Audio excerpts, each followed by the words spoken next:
প্রিয় শিক্ষার্থীবৃন্দ, আমি Subrata Saha, chief instructor, tech mechanical technology, Khulna polytechnic institute, Khulna. Traffic rules জানবো, মানবো, জানাবো, এই শিরোনামে তোমাদের সকলকে আমি আমার এই আয়োজনে শুভেচ্ছা এবং স্বাগতম জানাচ্ছি। একজন শিক্ষার্থী, যে কিনা একজন ব্যক্তিও এই সমাজের, এই রাষ্ট্রের, তার জন্য যখনই সে ঘর থেকে বের হবে,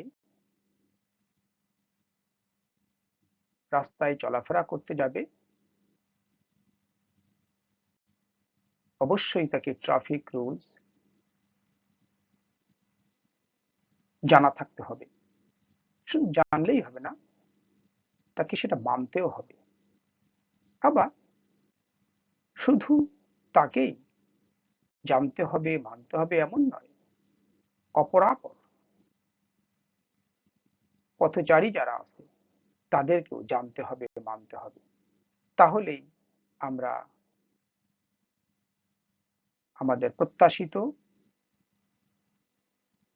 যে পরিবেশ, রাস্তা চলাফেরার জন্য, নিরাপত্তার জন্য, সেটি আমরা হয়তো খানিকটা অর্জন করতে পারব।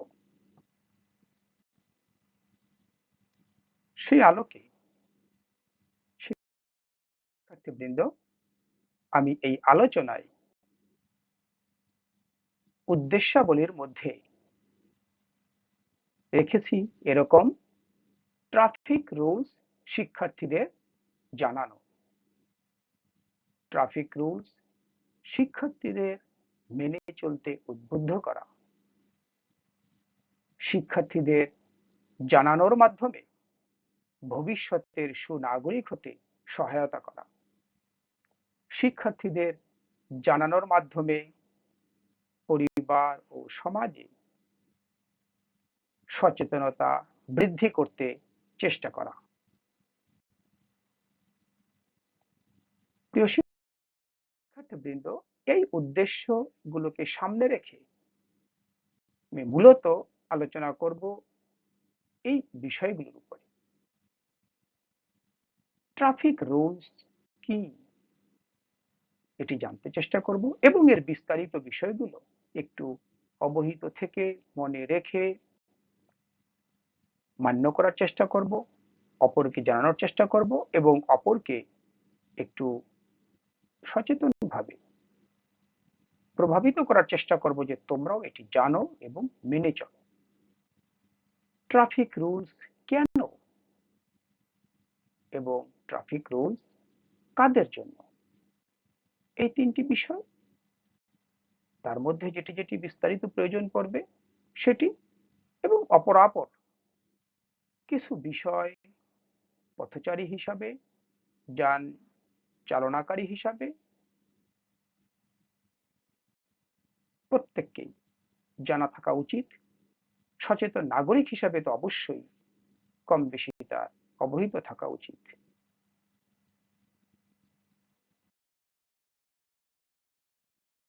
প্রিয় শিক্ষার্থীবৃন্দ, তাহলে প্রথমেই আমরা একটু দেখে নেওয়ার চেষ্টা করি ট্রাফিক রুলস কি।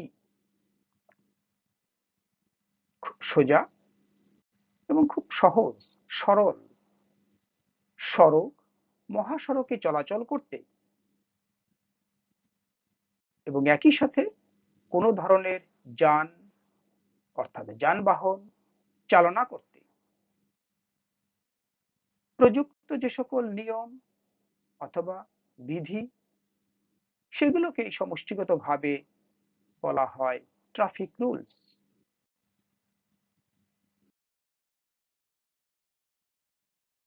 তাহলে এর বিস্তারিত বিষয়গুলো কি কি হতে পারে? আমরা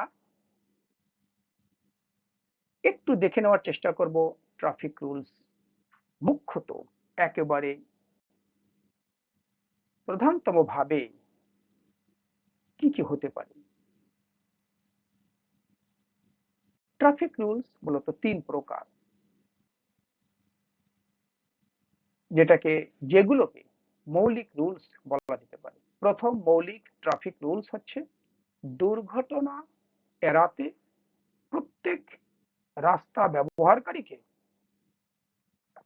সব সময় সতর্ক থাকতে হবে। দ্বিতীয় মৌলিক ট্রাফিক রুলস হচ্ছে অযথা কারো গতির ধারাবাহিকতা নষ্ট না করা, অর্থাৎ নষ্ট করা যাবে না। তৃতীয় মৌলিক ট্রাফিক রুলস হচ্ছে অন্যান্য রাস্তা ব্যবহারকারীদের প্রতি সদিচ্ছা জ্ঞাপন, অর্থাৎ তারা যেভাবে চলতে চায় নিয়ম মাফিক তাদেরকে সেইভাবে চলতে দিতে সহযোগিতা করা। এরকম ভাবে ৩টি মৌলিক ট্রাফিক রুলস আছে। আমরা একটু দেখে নেওয়ার চেষ্টা করব সেই ৩টি মৌলিক ট্রাফিক রুলস এর পরিপন্থী কাজ বলে কোনগুলোকে পরিচিত করানো হয় বা উল্লেখ করা হয় বা নির্ধারণ করা হয়। প্রথম যে মৌলিক ট্রাফিক রুলস তার পরিপন্থী কাজসমূহ হচ্ছে না দেখে গাড়ি আগে নিয়ে যাওয়া, চালিয়ে নিয়ে যাওয়া, গাড়ি বাড়ানো, লাল বাতি এগুলো না মানা, অর্থাৎ বাতির যে একটি সংকেত আছে সেগুলো না মানা, না দেখে ছোট রাস্তা থেকে বড় রাস্তায় গাড়ি নিয়ে উঠে যাওয়া, গতিসীমা নির্দিষ্ট মাত্রায় বজায় না রাখা, না দেখে ডানে বামে ইচ্ছামতো মোড় নেওয়া, এগুলো সবই হচ্ছে পরিপন্থী কাজ প্রথম মৌলিক ট্রাফিক রুলস এর। দ্বিতীয় মৌলিক ট্রাফিক রুলস এর পরিপন্থী কাজ হচ্ছে ইউ টার্নে আমি অযথা গাড়ি যদি থামিয়ে দেই, সেটা খানিক সময়ের জন্যই হোক, দীর্ঘ সময়ের জন্যই হোক, অন্য কোনো কারণেই হোক, তাহলে পরিপন্থী কাজ। রাস্তার উপর রিভার্সিং করা, অর্থাৎ একই রাস্তা যেদিকে সকল গাড়ি যাচ্ছে আমি তার মধ্যে দিয়েই আবার গাড়িটাকে ঘুরিয়ে উল্টো দিকে নিতে চাই।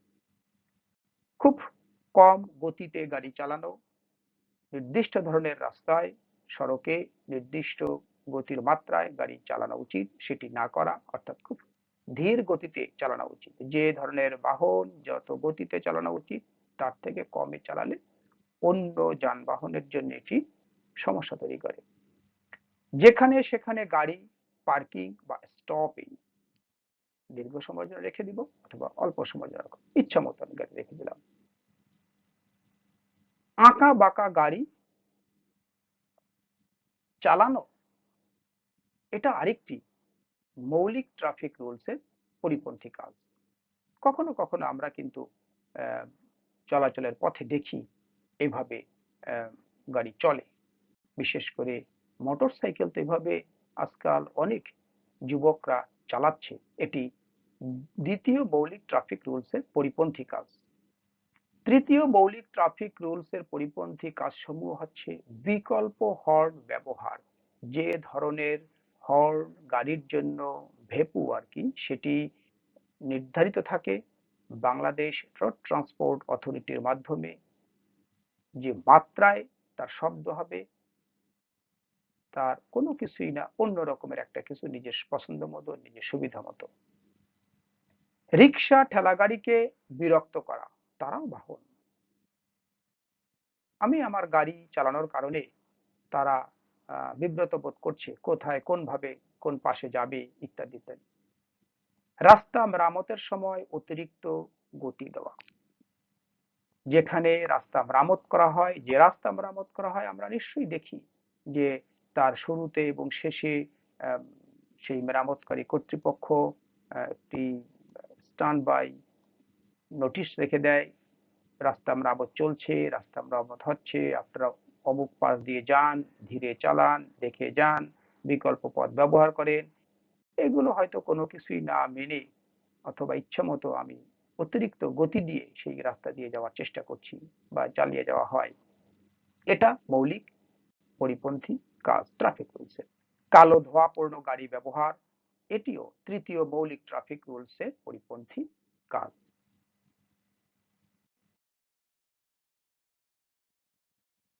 তাহলে শিক্ষার্থীবৃন্দ, আমরা মৌলিক ট্রাফিক রুলস সমূহ জানলাম, মৌলিক ট্রাফিক রুলসের পরিপন্থী কার্যক্রম সমূহ আমরা জানলাম। এখন একটু দেখে নেওয়ার চেষ্টা করি যে যান চালানোর জন্য কি কি নিয়মগুলো প্রকৃত পক্ষে মানা উচিত। রাস্তার বাম পাশ দিয়ে গাড়ি চালনা করা, এটি উচিত। একই দিকে চলমান গাড়ির ডান দিক দিয়ে ওভারটেক করাটাই হচ্ছে রীতিসিদ্ধ। যদি কিনা খুব ব্যতিক্রম রকমের কোনো বিষয় না থাকে, তাহলে অবশ্যই ওভারটেক করতে গেলে ডান পাশ দিয়ে চলে যেতে হবে। ওভারটেকরত গাড়িকে বাধা না দেয়া। একজন ওভারটেক করছে, আমি দেখছি, তাকে বাধাগ্রস্ত করার জন্য আমি আমার গাড়িকে, আমার বাহনকে এমন ভাবে চালিয়ে নিয়ে যাচ্ছি যে সে বাধাগ্রস্ত হচ্ছে বা বাধা পাচ্ছে, এটি না করা। রাস্তার সংযোগ বা বাঁকে পৌঁছানোর পূর্বে গাড়ির গতি কমানো, এইভাবে গাড়ি চালনা করা উচিত। আমি যখন বাঁক নিতে যাব তখন অবশ্যই গাড়ির গতি কমিয়ে দিতে হবে। আমি যখন রাস্তার কোনো সংযোগে পৌঁছাবো তার পূর্বেই গাড়ির গতি কমিয়ে দিতে হবে। রাস্তায় কোনো প্রতিবন্ধকতা থাকলে গাড়ির গতি 25 কিলোমিটারের বেশি না করা।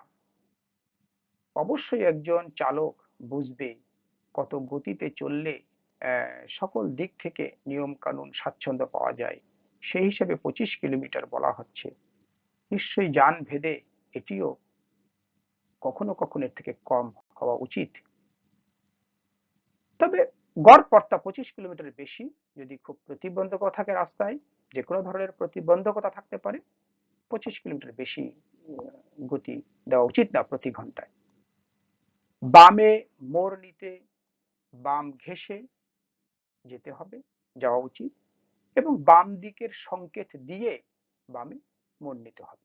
আবার যদি ডানে মোড় নিতে ডান দিকের সংকেত দিয়ে ধীর গতিতে সেন্টার লাইন রাস্তার যদি থাকে তাহলে সেটি অতিক্রম করে, অবশ্যই একটি রাস্তার লাইন দেওয়া থাকুক বা নাই থাকুক, তার তো মধ্য রেখা আমি অনুমানেও একজন চালক বুঝতে পারে, সেই হিসাবে সেন্টার লাইন অতিক্রম করে এগিয়ে যেতে হবে বা যাওয়া উচিত। রাউন্ড অ্যাবাউটে, অর্থাৎ যে সকল জায়গায় এক রাস্তা থেকে আর এক রাস্তায় যাওয়ার জন্য ঘোড়ার ব্যবস্থা আছে সংযোগে, ঠিক উল্টোমুখী যাওয়া যাবে, এরকম জায়গায় প্রবেশ করতে বাম দিক দিয়ে প্রবেশ করে ডান দিকে মোড় নেওয়া উচিত। প্রিয় শিক্ষার্থীবৃন্দ, যানবাহন চালানোর সময় চালকদেরকে এইভাবে গাড়ি চালানো উচিত, এটাই হচ্ছে সিদ্ধ বিষয়। আমাদের এগুলো জানতে হবে, নিজেদের জন্য এগুলো মানতে হবে। যারা এগুলো মানছে না, যাদের কারণে এই সকল উপেক্ষার কারণে বিপত্তি ঘটে, তাদেরকে প্রভাবিত করার চেষ্টা করতে হবে, যাতে কিনা সুন্দরভাবে রাস্তায় সকলে নিরাপদে আমরা চলতে পারি। নির্দিষ্ট নির্দিষ্ট জায়গায় হর্ন বাজানো উচিত। অযথা হর্ন না বাজানোই ভালো, শব্দ দূষণ তৈরি করতে পারে। যেমন যখন দাঁড়ানো বাহনকে বা যানবাহনকে অতিক্রম করতে হবে, তখন একটু ভেপু বা হর্ন বাজিয়ে সতর্ক বা সংকেত দেওয়া উচিত। চলন্ত যানকে যখন ওভারটেক করতে চাওয়া হবে তখনও হর্ন বাজানো উচিত। সেক্ষেত্রে হর্ন না বাজানোটাই হচ্ছে একটি নিয়ম বহির্ভূত কাজ। আমি চলে যেতে পারবো, রাস্তা অনেক প্রশস্ত আছে, আমার কাছে এরকম মনে হচ্ছে নির্দিষ্ট একজন চালকের কাছে, কিন্তু এটা উচিত নয়। ওভারটেক করতে গেলে চলন্ত যান যখন আছে তখন অবশ্যই হর্ন বাজিয়ে সতর্ক করে সংকেত দিয়ে ওভারটেক করা উচিত। অন্ধকার বা দৃশ্যমান নয় চালকের কাছে এমন বাঁক বা মোড়ে আসার পূর্ব থেকেই তাকে ভেপু বা শব্দ তৈরি করে হর্ন বাজিয়ে এগিয়ে যেতে উচিত।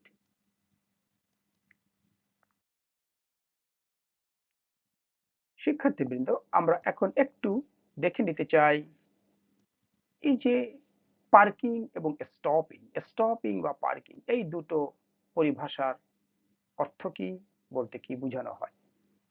স্টপিং হচ্ছে সাময়িক সময়ের জন্য যানবাহনকে থামানো বা থামা, এটি আমরা বুঝতে পারলাম। কিন্তু জেনে রাখতে হবে যে কোথায় কোথায় স্টপিং নিষেধ। খুব কড়া বাঁক, একেবারে উল্টোমুখী বা বলা যেতে পারে প্রায় উল্টোমুখী এরকম কোনো বাঁকে যখন আমি বাঁক নিতে যাব, মোড় ঘুরতে যাব, তখন অবশ্যই সেখানে গাড়ি সাময়িক সময়ের জন্য থামিয়ে দেওয়া অনুচিত, উচিত নয়। স্টপ করা উচিত, স্টপিং করা উচিত নয়। পাহাড়ের ঢালে, ব্যস্ত রাস্তায়, সংযোগ যেখানে হয়েছে রাস্তা সমূহের সেখানটায় পথচারী পারাপার হবে, পথচারীদের জন্য যে জায়গাটুকু নির্দিষ্ট করা আছে সেইখানে আমি গাড়ি সাময়িক সময়ের জন্য থামিয়ে দিলাম, থামাতে চাই, এটা উচিত না। এবং একই সাথে নিরাপত্তা রক্ষাকারী, বিশেষ করে ট্রাফিক পুলিশ বা এই ব্যবস্থাপনায় যারা থাকবেন, তারা যেখানে সময়ে সময়ে নিষিদ্ধ ঘোষণা করবে এখানে গাড়ি থামানো নিষেধ, তখন সেই নিয়মটিও মেনে চলা উচিত এবং সেই জায়গাটায় স্টপিং কার্যক্রমটি করা উচিত না। শিক্ষার্থীবৃন্দ, আমরা এটা যখন জানলাম তখন সাথে একটু জেনে নেওয়ার চেষ্টা করি যে আমি যখন গাড়ি ব্রেক করতে যাব, থামাতে যাব, সাময়িক সময়ের জন্যই হোক, দীর্ঘ সময়ের জন্যই হোক, যেটাই হোক, নিরাপদ দূরত্ব কোনটা বজায় রাখা উচিত। তাহলে বিষয়টা হচ্ছে এরকম, যান চালানোর ক্ষেত্রে নিরাপদ দূরত্ব কতটুকু থাকা উচিত বা বলতে কি বোঝায়। নিরাপদ দূরত্ব বলতে বোঝানো হবে একজন চালক কখন গাড়ি থামানোর জন্য চিন্তা করছে, ভাবছে, সেই সময়টুকু যোগ ব্রেক কত দূর থেকে করতে হবে, এই দুটোর যে সমষ্টি এটিকে মূলত বলা হবে নিরাপদ দূরত্ব। যেমন ব্রেক করার দূরত্ব, এটি নির্ভর করবে গাড়ির গতি এবং রাস্তার অবস্থা বা রাস্তার কন্ডিশন। যেমন রাস্তার অবস্থা ভালো এবং রাস্তার একটা গাড়ির একটি গতি আছে, রাস্তার অবস্থা খারাপ, গাড়ির একটি গতি আছে, এই অবস্থায় ব্রেক করার দূরত্বটা হবে যখন রাস্তার অবস্থা ভালো তখন গাড়ির গতির অর্ধেক দূরত্ব, এই যে পরিমাণটুকু এটিকে বিবেচনা নেওয়া হবে নিরাপদ দূরত্ব বিবেচনা করার জন্য, নিরাপদ দূরত্ব হিসাব করার জন্য। আবার রাস্তার অবস্থা যখন খারাপ তখন গাড়ির যে গতি তার সমান পরিমাণ দূরত্বটাকে বিবেচনা নিতে হবে ব্রেক করার দূরত্ব হিসেবে। গাড়ির গতি আমার 60 কিলোমিটার পার আওয়ার, রাস্তার অবস্থা খারাপ, তখন অবশ্যই আমি ব্রেক করার দূরত্ব সেই 60 কিলোমিটার আওয়ারের 60 নিব এবং তারপরে আমি কখন এটা করতে চাই সেই সময়টুকু যোগ করে যেটা হবে সেটা হবে নিরাপদ দূরত্বের পরিমাণ। অর্থাৎ তখন আমাকে বুঝতে হবে যে অত মিটার দূরত্ব থেকে আমাকে গাড়ি থামিয়ে দেওয়া উচিত বা এতটা দূরত্ব বজায় রেখে আমাকে এই কাজটি শুরু করতে হবে।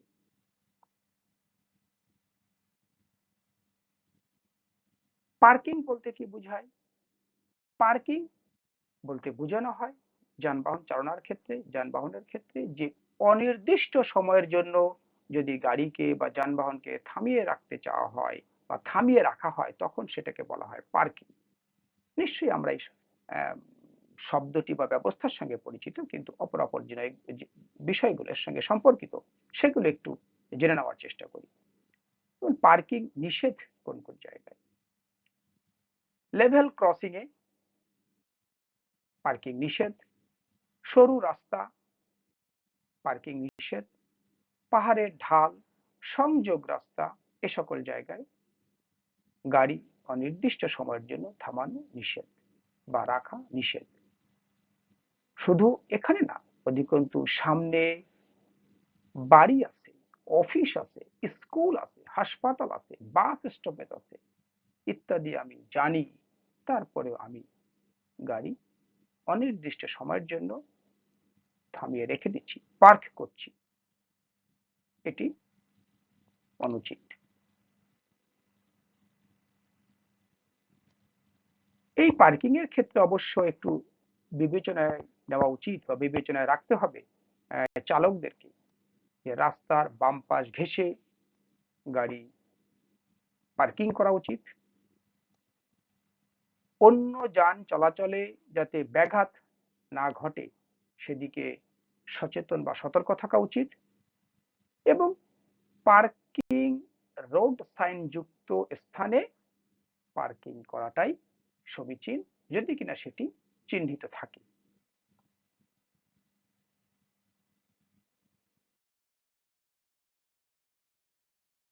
শিক্ষার্থীবৃন্দ, আমরা এখন একটু দেখতে চেষ্টা করব ট্রাফিক সিগন্যাল, ট্রাফিক সংকেত প্রদর্শনের উপায়সমূহ কি কি। আমরা চলার পথে ট্রাফিক পুলিশদেরকে বা ট্রাফিক কার্যক্রম যারা পরিচালনা করে তাদের দিকে খেয়াল করলে আমাদের চোখে এই বিষয়গুলো ঠিকই পড়েছে এবং পড়ে, যে একটা হচ্ছে ম্যানুয়াল সিগন্যাল পদ্ধতি, আর একটা হচ্ছে ইলেকট্রিক বা ইলেকট্রনিক সিগন্যাল পদ্ধতি। দুটোই আমরা দেখেছি। ম্যানুয়ালটা হচ্ছে ট্রাফিক পুলিশ তার বাহু বা হাতের মাধ্যমে এটি প্রদর্শন করে থাকে বা পরিচালনা করে থাকে। আর ইলেকট্রিক বা ইলেকট্রনিক সিগন্যাল পদ্ধতিটা হচ্ছে লাল, হলুদ, সবুজ এই যে বাতির সমাহার, এই যে বাতিগুলোর মাধ্যমে নিভিয়ে দেওয়া, জ্বালিয়ে দেওয়া, স্থির রাখা ইত্যাদির মাধ্যমে যে সংকেত প্রদর্শন করা হয় যান চলাচল নিয়ন্ত্রণ করার জন্য, পরিচালনা করার জন্য, এটাকে বলা হবে ইলেকট্রিক বা ইলেকট্রনিক সিগন্যাল পদ্ধতি। এর অতিরিক্ত আরো কিছু পদ্ধতি আমরা দেখি বা ব্যবহৃত হয়ে থাকে, সেগুলো গ্রহণযোগ্য, সেগুলোকে আমি বলছি অতিরিক্ত উপায় সমূহ। লাইট সিগন্যাল, কার লাইট সিগন্যাল? চালক তার গাড়িতে যে সকল আলো যুক্ত আছে ওই সিগন্যাল প্রদর্শন করার জন্য, বিশেষ করে ট্রাফিক সিগন্যাল প্রদর্শন করার জন্য সেগুলো ব্যবহার করে সেই বাতিগুলোর সাহায্যে ড্রাইভার বা চালক যে সিগন্যাল তৈরি করে, আমি ডান দিকে যাব, ডান পাশের যে লাইটটা আছে সেটি আমি বারবার বারবার জ্বালাবো, নিভাবো অথবা জ্বালিয়ে রাখবো, এটা বলতে দুই রকম বুঝাবে। এর পরেরটা হচ্ছে ড্রাইভিং হ্যান্ড সিগন্যাল, ড্রাইভার তার গাড়ি চালানোর সময় হাতের মাধ্যমে এই সিগন্যাল দিয়ে থাকে বা ব্যবহার করে থাকে, আমি ডান দিকে যেতে চাই ডান হাত প্রসারিত করে রাখবো, বাম দিকে যেতে চাই বাম হাত প্রসারিত করে রাখবো, এরকম বিষয়। রোড সাইড, রাস্তায় দণ্ডায়মান সাংকেতিক চিহ্নের মাধ্যমে, আমরা নিশ্চয়ই এটা দেখেছি এবং দেখি এবং থাকে, এটাই নিয়ম। যারা রাস্তা তৈরি করে, ট্রাফিক নিয়ন্ত্রণ করে, তাদের এটি দায়িত্ব যে রাস্তা সংযোগ জায়গায়, রাস্তার মধ্যে মধ্যে, কখনো কখনো রাস্তার উপরেও কিছু রোড সাইন তারা দিয়ে চালকদেরকে, রাস্তায় যারা চলাচল করে তাদেরকে কিছু বোঝানোর চেষ্টা করে, কিছু চিহ্ন দেখিয়ে তাদেরকে কোনো নির্দেশনা দেওয়ার চেষ্টা করে ইত্যাদি বিষয়। অদৃশ্যমান সিগন্যাল বলে কিছু সিগন্যাল থাকবে পুলিশের, যেমন বাঁশি, বিভিন্ন গাড়ির হুইসেলস বা হর্ন, এগুলো কিছু সংকেত তৈরি করে যেগুলো চলাচলের ক্ষেত্রে বিবেচিত হয় বা গ্রহণ করা উচিত, বিবেচনা নেওয়া উচিত নিজেকে এবং অন্যদেরকে। হেল্পার কর্তৃক তৈরি সিগন্যাল, এটার সঙ্গে আমরা পরিচিত, একেবারে প্রচলিত যে নিয়ম, কনভেনশনাল যে পদ্ধতি, আমরা দেখি যে হেল্পার ড্রাইভারকে কখনো কখনো দরজায় বা গাড়ির বডিতে একটা আঘাত করতেছে, শব্দ করতেছে, দুটো আঘাত করতেছে পরপর, তিনটে আঘাত করতেছে পরপর, কখনো কখনো জোড়ায় জোড়ায় আঘাত করে সে সংকেত তৈরি করে।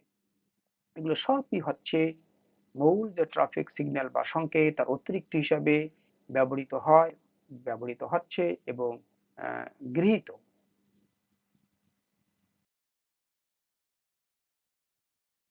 শিক্ষার্থীবৃন্দ, আমরা এখন একটু দেখার চেষ্টা করছি যে ট্রাফিক পুলিশ তার বাহুর মাধ্যমে যে সকল সংকেত তৈরি করে ট্রাফিক নিয়ন্ত্রণ করার জন্য।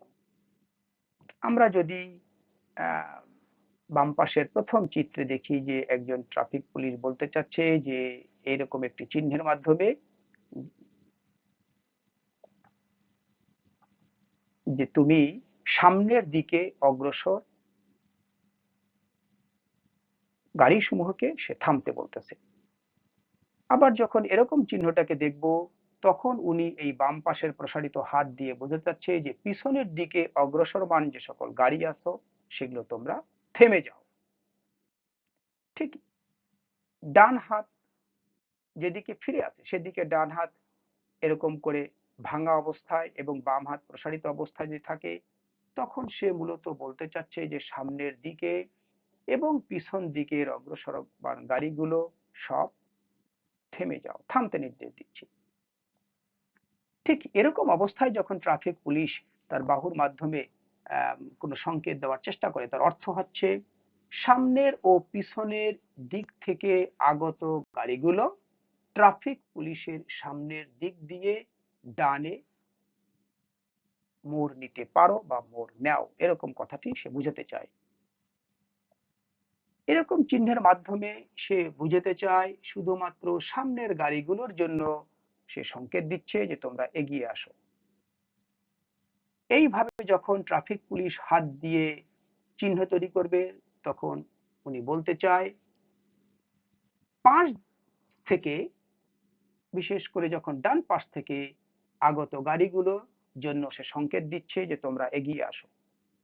এইভাবে ট্রাফিক পুলিশগণ বাহুর মাধ্যমে সংকেত তৈরি করে যান চলাচল নিয়ন্ত্রণ করার চেষ্টা করেন। আবার একজন ড্রাইভার তার নিজে যখন সে গাড়ি চালাচ্ছে তখন সে বাহুর মাধ্যমেও কিছু সংকেত তৈরি করে। যেমন এই চিত্রের মাধ্যমে বোঝানো হচ্ছে যে ওই গাড়ি চালক বলতে চাচ্ছে যে আমি ডান দিকে সরে যাচ্ছি বা ডানে মোড় নিচ্ছি। এরকম ভাবে যখন বাম হাত প্রসারিত করে দিচ্ছে তখন উনি বলতে চাচ্ছে যে আমি বামে সরে যাচ্ছি বা বামে মোড় নিচ্ছি।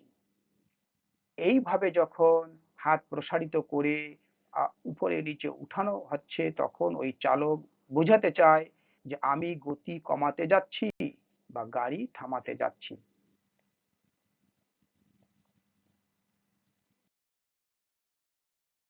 শিক্ষার্থীবৃন্দ, আমরা এখন একটু দেখে নেওয়ার চেষ্টা করব, আমরা অনেকেই এর সঙ্গে পরিচিত তারপরেও যে ইলেকট্রিক বা ইলেকট্রনিক সিগন্যাল গুলো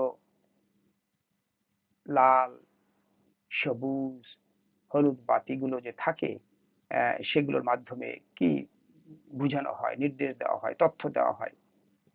আমরা যখন এই চিত্রটা দেখব, এই চিত্র দেখব, এই চিত্র দেখব, এই যে চারটা চিত্রের মাধ্যমে আমরা দেখতে পাচ্ছি যে এই জায়গায় একটি, এখানে এখানে এই তিনটি জায়গায় মাত্র তিনটি বাতি জ্বলমান, আর এই জায়গাটা শুধুমাত্র দুটি বাতি জ্বলছে।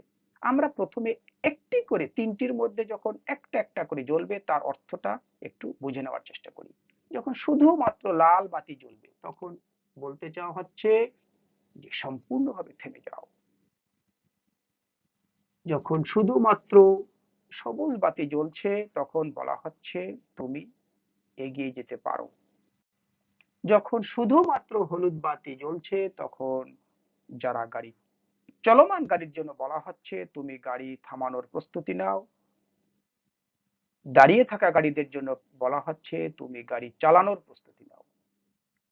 যখন লাল এবং হলুদ দুটো একসঙ্গে জ্বলবে তখন বলা হচ্ছে তুমি প্রস্তুতি নাও, এবং থেমে যাওয়ার জন্য তুমি গাড়িকে নিয়ন্ত্রণ করো। শিক্ষার্থীবৃন্দ, আমরা এইভাবে এই চিত্রের মাধ্যমে যেভাবে জ্বলছে সেটা হচ্ছে তিনটি বাতির মধ্যে শুধু লাল বাতি জ্বলছে। এটি জ্বললে জ্বললে আমরা কি বুঝবো? একটু আগে বলেছি যে আমাকে বলা হচ্ছে তুমি থেমে যাও, এখনো থামো। কিন্তু একই সাথে বাম পাশের সবুজ বাতিটা যখন তীর চিহ্ন দিয়ে জ্বলবে তখন বলা হচ্ছে সামনের দিকে তুমি যেতে পারবে না, কিন্তু বাম দিকে তুমি যাও। আবার ঠিক এরকম ক্ষেত্রে এই যে বাতির চিহ্ন আছে সেখানে বলা হচ্ছে তুমি যেতে পারবা, সবুজ বাতি যেহেতু জ্বলছে তুমি যেতে পারবা সামনের দিকে, কিন্তু বাম পাশে তুমি যেতে পারবা না, বামে মোড় নেওয়া নিষেধ। শিক্ষার্থীবৃন্দ, এখানে যদি এই চিহ্নটার দিকে খেয়াল করি তখন দেখতে পাচ্ছি একটি তীর চিহ্ন শুধুমাত্র সামনের দিকে, এবং এই আলোগুলো, এই চিহ্নগুলো এক একটি সংযোগের ক্ষেত্রে এক এক রকম ভাবে হতে পারে এবং হয়ে থাকে, যেখানে যেরকম ভাবে ট্রাফিক পুলিশগণ যারা এটা নিয়ন্ত্রণ করে, পরিচালনা করে, তাদের প্রয়োজন মাফিক তারা এই সিগন্যাল গুলো তৈরি করে আগে থেকে রেখে দেয়, সেই অনুসারে বাতিকে জ্বালানো হয়, নিভানো হয়, বা জ্বালিয়ে রাখা হয়, নিভিয়ে রাখা হয় ইত্যাদি। এই চিহ্নের মধ্যে বলা হচ্ছে যে শুধু সামনের দিকে যেতে পারবা, যেহেতু সবুজ বাতি জ্বলছে এবং সামনে তীর। এই চিহ্নের মাধ্যমে বলা হচ্ছে যে তুমি কেবলমাত্র সামনে যেতে পারবা এবং বাম পাশে যেতে পারবা, অন্য কোনো দিকে মোড় নিতে পারবা না, সেদিকে রাস্তা থাকা সাপেক্ষে। এই যে চিহ্নটি, সেখানে সবুজ বাতি জ্বলছে এবং আবার ডানে তীর চিহ্ন দেওয়া আছে সেটা সবুজ, তখন বোঝানো হচ্ছে যে কেবল সামনে ও ডান দিকে যেতে পারবা। এইখানে যে চিহ্ন আছে সেখানে বলতে চাওয়া হচ্ছে এই চিহ্নের মাধ্যমে যে তুমি শুধুমাত্র বামে যেতে পারবা, ডানে যেতে পারবা, কিন্তু সামনে যেতে পারবা না, সামনে যাওয়া নিষেধ। শিক্ষার্থীবৃন্দ, এইভাবে যদি আলো জ্বলে, অর্থাৎ হলুদ বাতিটা মাঝে মধ্যেই ঝলকানি দিচ্ছে, এরকম ভাবে যদি থাকে তখন বলা হচ্ছে এরকম যে হলুদ আলোর ঝলকানির অর্থ হচ্ছে পথচারীকে পারাপারের জন্য রাস্তা দিন। আপনারা হলুদ গাড়ি চালাচ্ছেন, গাড়ি হলুদ বাতি জ্বলা অর্থই হচ্ছে চলন্ত গাড়িকে থামার প্রস্তুতি নিতে বলা হচ্ছে, থেমে থাকা গাড়িকে চালানোর প্রস্তুতি নিতে বলা হচ্ছে। যখন হলুদ বাতি এরকম ঝলকানি দেবে তখন বলা হচ্ছে একটু অপেক্ষা করুন, পথচারীকে পারাপারের জন্য রাস্তা দিন। যদি কিনা ক্রসিং যুক্ত থাকলে সেখানে পথচারীর অগ্রসর হওয়া উচিত। এরকম চিত্রের মাধ্যমে বোঝানো হয় যে অপেক্ষা করুন, আমি পথচারী, তাকে বলা হচ্ছে অপেক্ষা করুন। এরকম চিত্র যখন থাকে ঠিক বিপরীত রকম এইটার থেকে এইটার সাপেক্ষে, তখন বলা হয় সাবধানে পার হন। ঠিক তৃতীয় এই রকম ভাবে যদি চিত্রটা থাকে, অর্থাৎ এইখানে যেমন আছে ঠিক তেমনই, কিন্তু এখানে আলোটি ঝলকানি দিচ্ছে, তখন বলা হয় পারাপার আরম্ভ করবেন না, নিশ্চয়ই কোনো সমস্যা আছে, এটি বোঝানো হয়।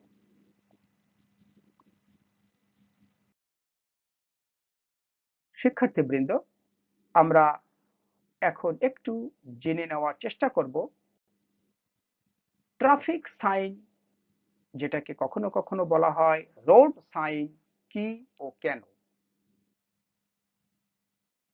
বলা হচ্ছে যে সড়ক ব্যবহারকারীকে সড়কের সার্বিক তথ্য জানানোর জন্য যে সকল চিহ্ন, প্রতীক, বক্তব্য ব্যবহার করা হয় সেগুলোকেই ট্রাফিক সাইন বা রোড সাইন বলা হয় বা বলা যেতে পারে।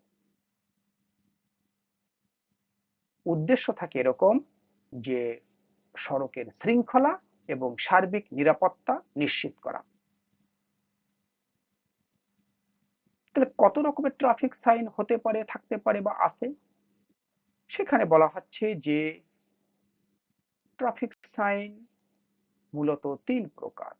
একটা হচ্ছে বাধ্যতামূলক রোড সাইন বা ট্রাফিক সাইন, যেটাকে বলা হয় ম্যান্ডেটরি রোড সাইন। আর একটাকে বলা হয় সতর্কতামূলক বা কশনারি রোড সাইন। আর একটাকে বলা হয় তথ্যমূলক বা ইনফরমেটরি রোড সাইন।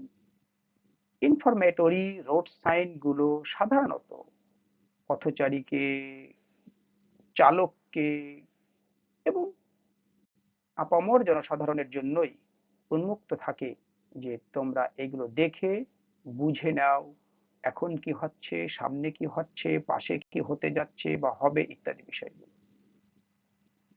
শিক্ষার্থীবৃন্দ, ম্যান্ডেটরি রোড সাইন মূলত আবার দুই প্রকার। একটা হচ্ছে বাধ্যতামূলক হাঁ বাচক রোড সাইন, যেগুলোকে মূলত বলা হয় আদেশ সূচক, এবং বাধ্যতামূলক না বাচক রোড সাইন সেগুলোকে বলা হয় নিষেধ সূচক। অর্থাৎ একেবারে ট্রাফিক পুলিশগণ এই সকল চিহ্ন ব্যবহারের মাধ্যমে সুনির্দিষ্টভাবে কখনো কখনো বলে দেয় তুমি এটি করো, অবশ্যই করো, আর কখনো কখনো বলে দেয় তুমি এটি করবা না, করতে পারবা না, করা আইন বিরুদ্ধ। এর বাইরেও কখনো কখনো বিশেষ বিশেষ ট্রাফিক বা রোড সাইন ব্যবহার করা হয়, যেমন ৮ কোণ বিশিষ্ট গোলাকার রোড সাইন, উল্টা ত্রিভুজাকার গোলাকার রোড সাইন। আমরা এগুলো একটু দেখার চেষ্টা করব। শিক্ষার্থীবৃন্দ, আমরা তাহলে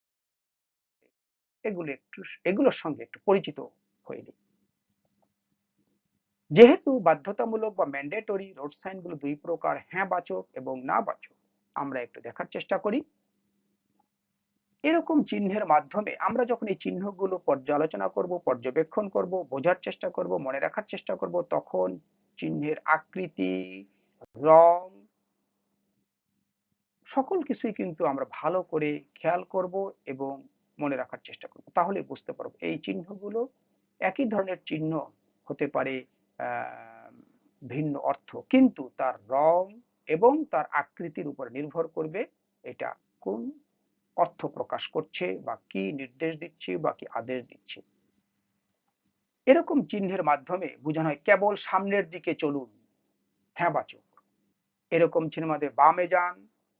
এরকম চিহ্নের মাধ্যমে বোঝানো হচ্ছে যে সামনে গোল চক্কর বা রাউন্ড অ্যাবাউট আছে, যেটা কিনা ছোট আকৃতি। এরকম যখন লেখা থাকবে তখন স্পষ্ট করে বলে দিচ্ছে যে সর্বনিম্ন গতি 30 কিলোমিটার, এর থেকে গতি কমিয়ে এই রাস্তায় চলা উচিত না বা চলবেন না। এরকম যখন চিহ্ন থাকে তখন বোঝানো হয় যে এই লেনটি রিক্সা চলাচলের জন্য, এরকম থাকলে সাইকেল চালানোর জন্য লেন। এরকম চিহ্ন যখন থাকবে তখন বোঝানো হবে যে বাম দিক ঘেঁষে চলুন। এই চিহ্নের মাধ্যমে বোঝানো হচ্ছে যে সামনে বামে মোড় আছে। ঠিক এই চিহ্নটা দিয়ে একটু আগে বলা হচ্ছে কেবল সামনের দিকে চলুন, ঠিক তাই যে এরকম ভাবে চিহ্ন আছে তখন বলা হচ্ছে একদিকে চলাচল, কোনোভাবে এদিক ওদিক ঘোরানোর চেষ্টা না করা। এরকম যখন চিহ্ন থাকবে তখন বোঝানোর চেষ্টা করা হয় যে একই গন্তব্যে পৌঁছার জন্য গাড়ি যে কোনো পাশ দিয়ে অতিক্রম করতে পারে। দুটো লেন আছে, যে কোনো একটি দিয়ে আমি গেলেই নির্দিষ্ট গন্তব্যে পৌঁছাতে পারবো। ব্যতিক্রম ধরনের চিহ্ন হচ্ছে এরকম, সেখানে যদি এরকম থাকে তাহলে বলা হবে হচ্ছে যে যে সকল অবস্টাকল বা বাধাগুলো এতক্ষণ ছিল রাস্তায় সেগুলো শেষ। আর এরকম যখন থাকবে তখন বলা হয় যে জাতীয় গতিসীমার ক্ষেত্রে এই সকল চিহ্ন প্রকাশ করা হয়।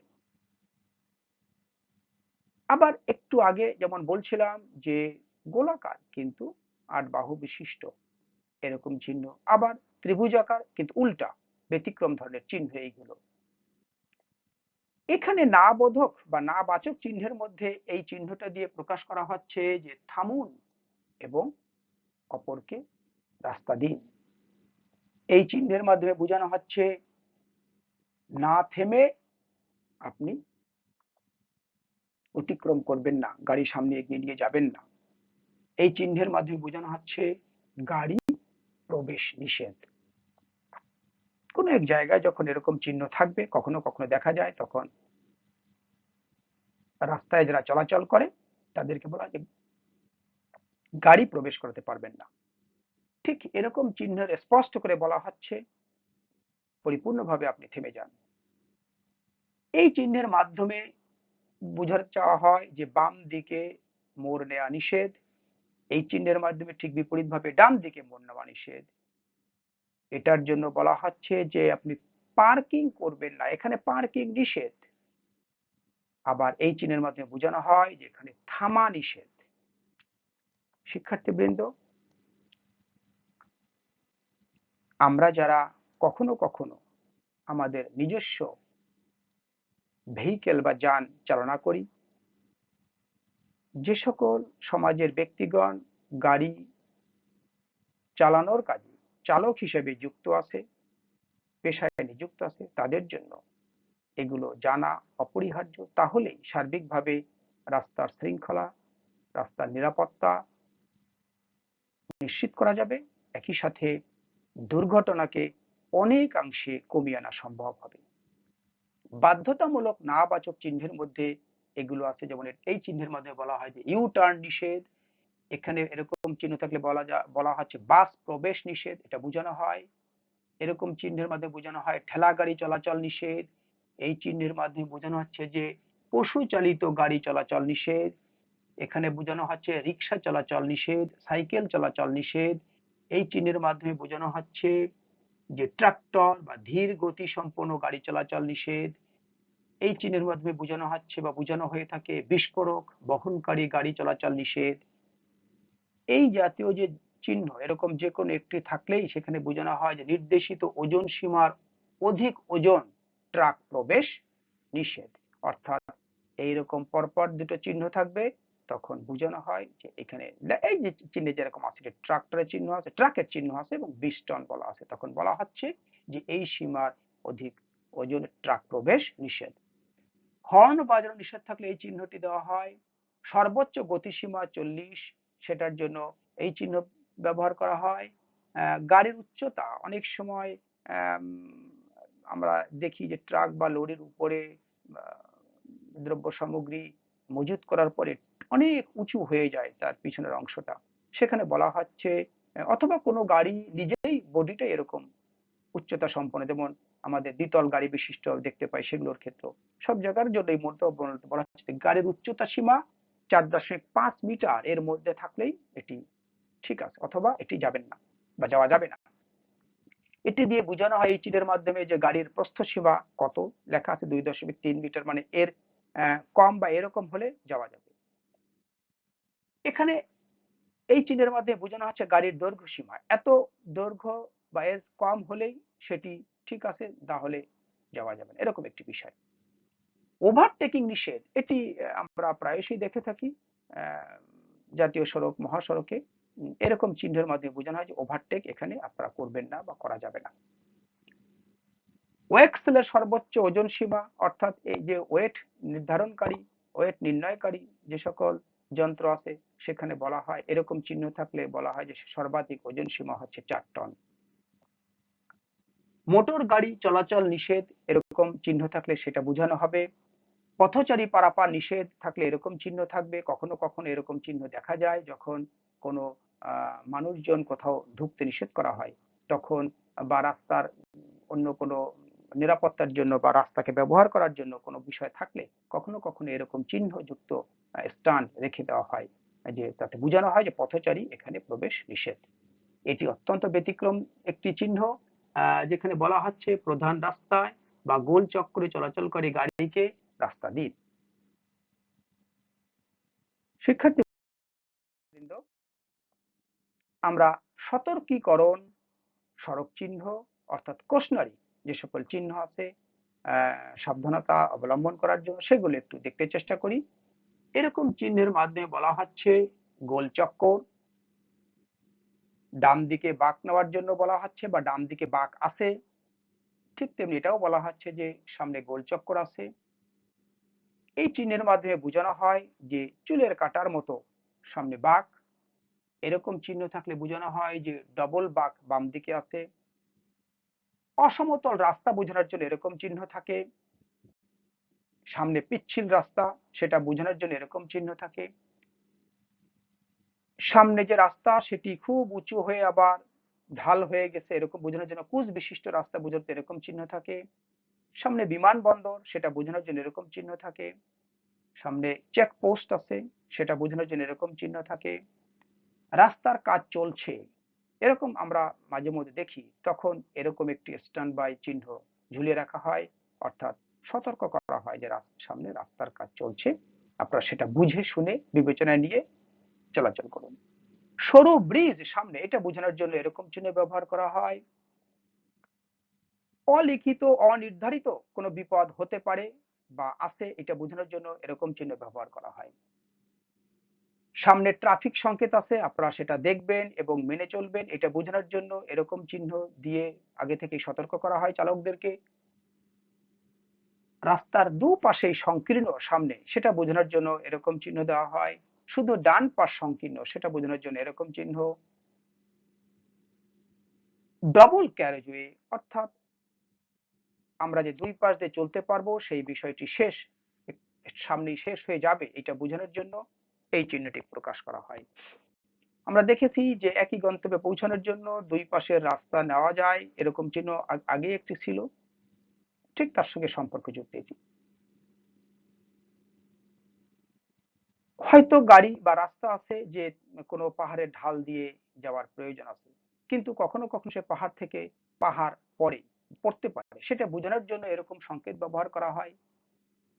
বিপজ্জনক গর্ত আছে রাস্তায় বা সড়কে, এটা বোঝানোর জন্য এটা এই চিহ্ন ব্যবহার করা হয়। টি জাংশন, কেবল ডানে অথবা বামে মোড় নিন, এটা বোঝানোর জন্য এরকম চিহ্ন ব্যবহার করা হয়। এরকম চিহ্ন থাকার অর্থ হচ্ছে দ্রুত গতি পরিবর্তন করবেন, কারণ বাম দিকে আপনাকে যেতে হবে। এরকম চিহ্নের মাধ্যমে বোঝানো হয় সামনে রেল ক্রসিং আছে, সাবধান। আপনারা যারা গাড়ি চালাচ্ছেন তারা এটি বিবেচনায় নেন। এরকম চিহ্নের মাধ্যমে বলা হচ্ছে যে সামনে কিন্তু আমাদের কোনো বিপদ আছে। গণনার মার্কার হিসাবে এরকম চিহ্ন ব্যবহার করা হয়। আরো কিছু আমরা সতর্কীকরণ সড়ক চিহ্ন দেখার চেষ্টা করি। চৌরাস্তা বা ক্রস রোড বোঝানোর জন্য এই চিহ্ন। পার্শ্ব রাস্তা ডান দিকে আছে, মূল রাস্তার সাথে ডান দিকে সরু পার্শ্ব রাস্তা, সেটা বোঝানোর জন্য এরকম চিহ্ন। জিগজ্যাগ জংশন সামনে, এটা বোঝানোর জন্য এই চিহ্ন।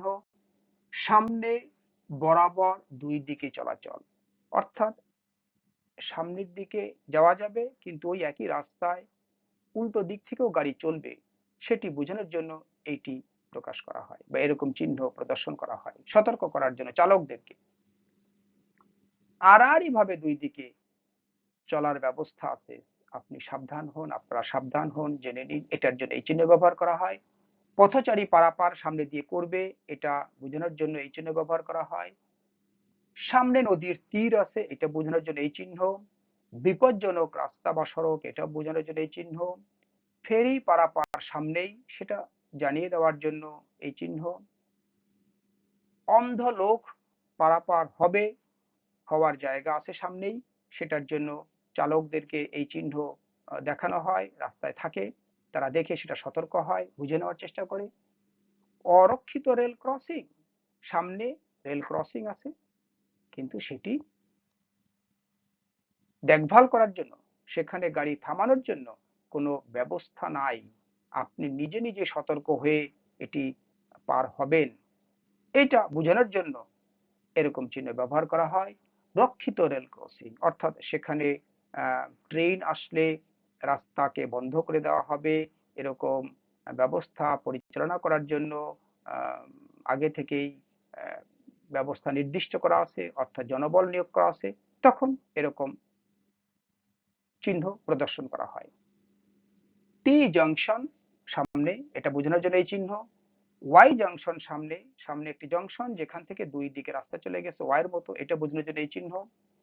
বাম দিক থেকে আগত সরু রাস্তা, সেটা বোঝার জন্য এইটা, এবং ডান দিকে থেকে আগত সরু রাস্তা বোঝানোর জন্য এইটা।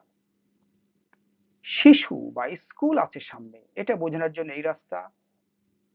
গবাদি পশুর খামার আছে, অতএব আমার গাড়ি কত দ্রুত যাওয়া উচিত, নাকি সাবধানে যাওয়া উচিত, নাকি ব্রেকের দিকে খেয়াল রাখা উচিত, এটা তখন বিবেচনা করে ড্রাইভার বা চালক গাড়ি চালনা করবে, কিন্তু তাকে এটি জানিয়ে দেওয়া হচ্ছে যে সামনে কিন্তু খামার আছে, বন্য প্রাণী এখানে আছে, তারা যে কোনো সময় রাস্তা পার হতে পারে, রাস্তার উপর থাকতে পারে, আপনি এটা জেনে নেন এবং সেইভাবে আপনি সতর্ক হয়ে গাড়ি চালাবেন বা যান চালনা করবেন। পাহাড়ের ঢাল নিচের দিকে এটি বোঝানোর জন্য এই চিহ্ন, উপরের দিকে পাহাড়ের ঢাল এটি বোঝানোর জন্য এই চিহ্ন, উচ্চতা সীমা বোঝানোর জন্য এটা, যেটা আমরা আগেই জেনেছি। তারপরে আলগা পাথরকুচি বিশিষ্ট রাস্তা, সাবধানে চালাবেন। নিশ্চিতভাবে এরকম থাকলে গাড়ির গতি খুব কম করতে হয়, এটা আমরা ব্যক্তিগত যে যুক্তিপূর্ণ ধারণা থেকে বা বিবেচনা থেকে বুঝতে পারি, সেটা বোঝানোর জন্য এরকম চিহ্ন। এবং সাইকেল ও রিক্সা চলবে এটা বোঝানোর জন্য এরকম রাস্তা। আপনি চালাচ্ছেন কিন্তু এত গতিতে বা এমন ভাবে যে সাইকেল রিক্সা চললেও বা তারা চলাচল করার জন্য সুযোগ পাচ্ছে না বা বাধাগ্রস্ত হচ্ছে, এটি করা উচিত না, আগেই বলা হয়েছে। কিন্তু সেইটা বোঝানোর জন্য, সতর্ক করার জন্য চালকদেরকে এইরকম চিহ্নটি দেখানো হয়। শিক্ষার্থীবৃন্দ, আমরা এখন একটু দেখে নেওয়ার চেষ্টা করব তথ্যমূলক কি কি চিহ্ন বা ইনফরমেটরি কি কি চিহ্ন আছে সেগুলো। যেমন এখানে বলা হচ্ছে যে আমরা রাস্তা এরকম বাঁদিকে আছে, পথচারী পারাপারের কথা আছে, পার্কিং এর কথা বলা হচ্ছে। তথ্য, ফিলিং স্টেশন সামনে আছে, সার্ভিস স্টেশন আছে, টেলিফোন বা কল সেন্টার আছে, তারপরে এই যে হাসপাতাল আছে, আমাদের হালকা জলযোগ বা টি স্টল আছে সামনে, রেস্টুরেন্ট আছে সামনে, পিকনিক স্পট আছে সামনে, মসজিদ আছে, মন্দির আছে, গির্জা আছে, অগ্নি নির্বাপন ব্যবস্থা আছে, টয়লেট আছে। এরকম ছোট ছোট অনেক চিত্র দিয়ে চালকদেরকে বোঝানো হয় যে এরকম এরকম ব্যবস্থা সামনে আছে। যেমন এই এই চিত্রটি দিয়ে বোঝানো হচ্ছে যে সামনে রিক্সা ও বাইসাইকেল চলাচলের রাস্তা, আপনি এটা জেনে নেন। বাস থামার স্থান, এটা বোঝানোর জন্য এরকম চিহ্ন ব্যবহার করা হয়। ট্যাক্সি পার্কিং এর স্থান, এটা বোঝানোর জন্য এটা। সামনে পুলিশ স্টেশন, এটা বোঝানোর জন্য এটা। সামনে শুল্ক নেওয়া হবে, পথ শুল্ক বা টোল প্লাজা, সেটা বোঝানোর জন্য এরকম চিহ্ন ব্যবহার করা হয়। সামনে পাঠাগার আছে, পায়ে হাঁটার ব্যবস্থা আছে, এটার জন্য এটা।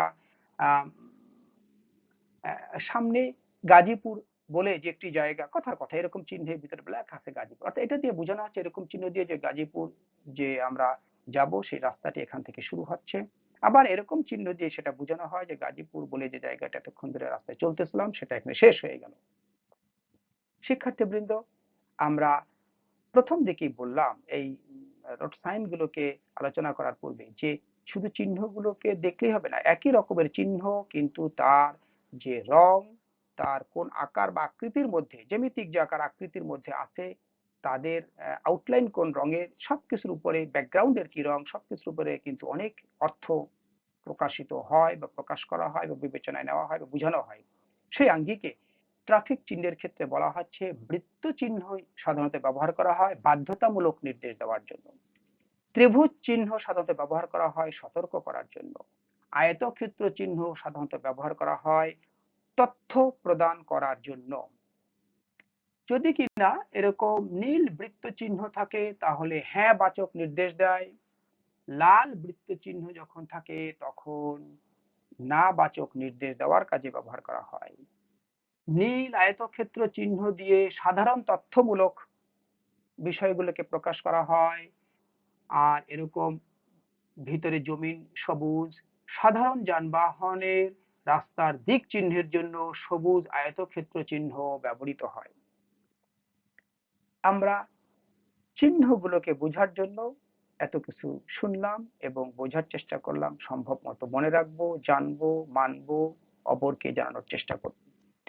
রুট চিহ্ন বোঝানোর জন্য কখনো কখনো এরকম চিহ্ন আমরা দেখি এবং নিশ্চিতভাবেই মহাসড়কগুলোতে, জাতীয় সড়কগুলোতে এরকম থাকে।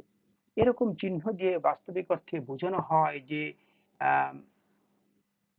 রাস্তা এখান থেকে এরকম এরকম দিকে এই এই জায়গায়, যেমন এই চিহ্ন দিয়ে বোঝা যাচ্ছে ডেমরা, চট্টগ্রাম, নারায়ণগঞ্জ, দয়াগঞ্জ, ঢাকা এদিকে দিকে প্রসারিত হয়েছে।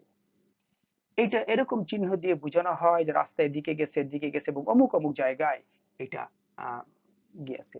এরকম চিহ্ন মাথার উপরে সাধারণত থাকে, ঝুলন্ত অবস্থায় আমরা এটা দিয়ে বোঝানো হয়, এরকম চিহ্ন থাকবে, এরকম লেখা থাকবে বা এরকম চিহ্ন থাকবে, সবকিছু মিলে বোঝানো হয় যে রাস্তার অগ্রিম দিক সামনেই কিন্তু এখানে যেরকম বলা আছে জিয়া আন্তর্জাতিক বিমানবন্দর, তারপরে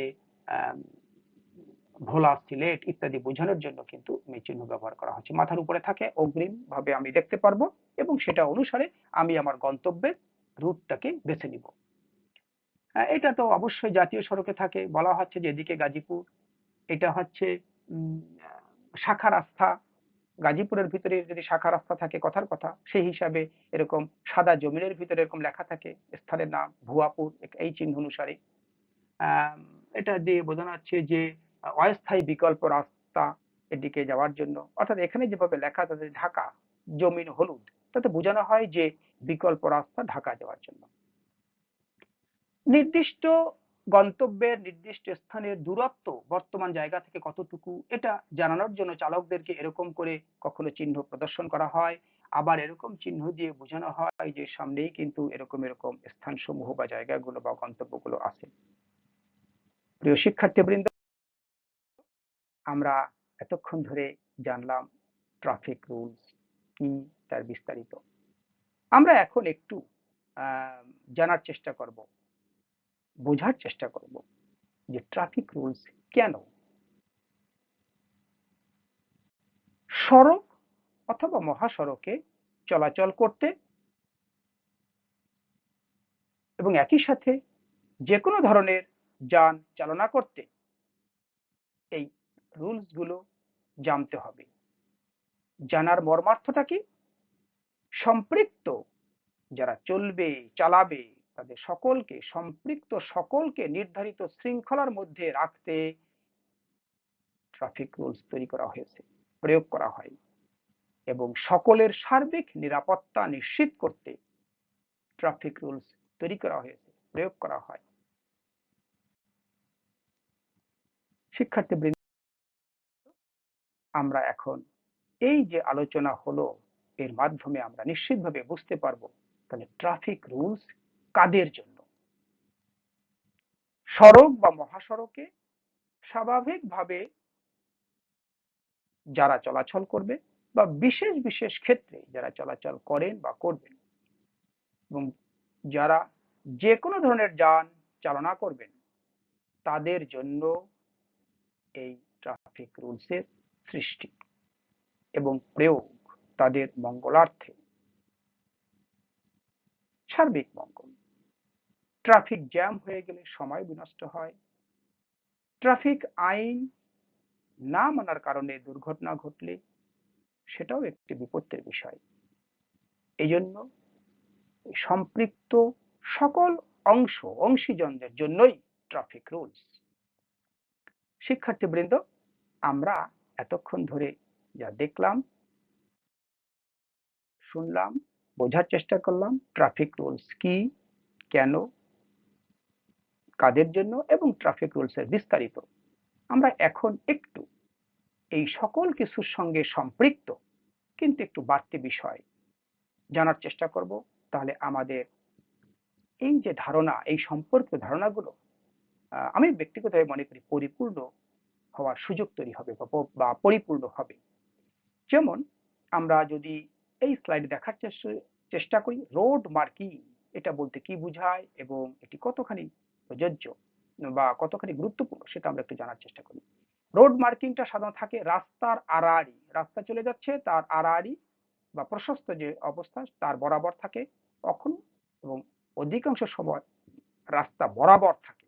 আমরা এই রাস্তার আড়াআড়ি বা রাস্তা বরাবর যে রোড মার্কিং গুলো থাকে, চিহ্ন দেওয়া হয়, চিহ্ন তৈরি করা হয়, চিহ্ন থাকে, সেগুলো বলতে কি বোঝানো হয় আমরা সেগুলো একটু দেখার চেষ্টা করব। প্রিয় শিক্ষার্থীবৃন্দ, আমি এখানে দেখানোর চেষ্টা করেছি যে সংযোগ স্থলের প্রবেশ দ্বারে 1 2 3 4 5 5টি সংযোগ স্থলের প্রবেশ দ্বারে 5 রকমের রোড চিহ্ন, রোড মার্কিং থাকে এবং সেটা বলতে 5 রকমের অর্থ বোঝায়।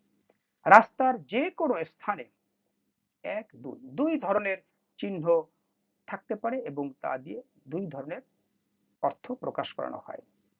ফুটপাতের আমি যে দিকে মুখ করে দাঁড়িয়ে আছি তার যে ফুটপাত নিশ্চিতভাবেই বাম পাশে আছে, তার সাথে ডান পাশ থেকে রাস্তার মধ্যে রাস্তার উপরে যেভাবে রোড মার্কিং তৈরি করা যায় সেই হিসাবে 1 2 3 4 5 এখানেও 5 রকমের চিহ্ন তৈরি করা যায়, 5 রকমের অর্থ প্রকাশিত হয় এবং অর্থ বোঝানো হয়। আমরা তাহলে দেখার চেষ্টা করি রোড মার্কিং সংযোগ স্থলের প্রবেশদ্বারে যে 5টি আছে তার সম্পর্কে। যদি সংযোগ স্থলের প্রবেশদ্বারে আড়াআড়ি পাতলা ভাঙা সাদা রেখা থাকে তাহলে বোঝানো হয় যে সামনে গোল চক্কর। আড়াআড়ি ঘন ভাঙা সাদা রেখা থাকে তাহলে বোঝানো হয় সামনে ছোট গোল চক্কর। আড়াআড়ি ঘন ভাঙা সাদা ডবল রেখা, ভাঙা রেখা ঘন ভাঙা রেখা কিন্তু সাদা ডবল রেখা, তাহলে সামনে প্রধান রাস্তা। আড়াআড়ি মোটা সাদা রেখা, এটা বলতে বোঝানো হয় থামুন লাইন, অবশ্যই আপনাকে থামতে হবে। আড়াআড়ি চিকন সাদা রেখা, ভাঙা নাই, আর এটা হচ্ছে ভাঙা নাই মোটা। যখন চিকন সাদা রেখা থাকবে তখন বোঝানো হয় যে পুলিশ নিয়ন্ত্রিত স্টপ লাইন, এইখানে পুলিশরা নিয়ন্ত্রণ করে, যে কোনো উদ্দেশ্যেই হোক না কেন, যে কোনো কারণেই হোক না কেন, এটা তারা জানবে। সেটা বোঝানোর জন্য বাহন চালকদের এরকম একটি সাদা চিকন লাইন রাস্তার আড়াআড়ি টেনে দেওয়া হয় এই সেই সংযোগ স্থলের প্রবেশদ্বারের পূর্বে, যাতে আমরা বুঝতে পারে সামনেই কিন্তু পুলিশ কন্ট্রোলিং অ্যাক্টিভিটি আছে। এবারে রাস্তার যে কোনো স্থানে দুই রকমের থাকতে পারে, একটা হচ্ছে আড়াআড়ি দুই সাদা দাগের মাঝখানে কোনাকুনি সাদা দাগ, আর একটা হচ্ছে আড়াআড়ি দুই সাদা দাগের মাঝখানে খাড়া খাড়া সাদা দাগ। কোনাকুনি যখন সাদা দাগ থাকবে তখন সেটা জেব্রা ক্রসিং, যখন খাড়া খাড়া সাদা দাগ থাকবে তখন সেটাকে বোঝানো হয় স্পিড ব্রেকার। দুটোই আমরা বুঝি এবং আমরা দেখি। জেব্রা ক্রসিং দিয়ে পথচারী রাস্তা পারাপার হবে, আর স্পিড ব্রেকারের মাধ্যমে চালকদেরকে গতি কমিয়ে বা নিয়ন্ত্রণ করে গাড়ি চালানোর জন্য এটি ব্যবহার করা হয়।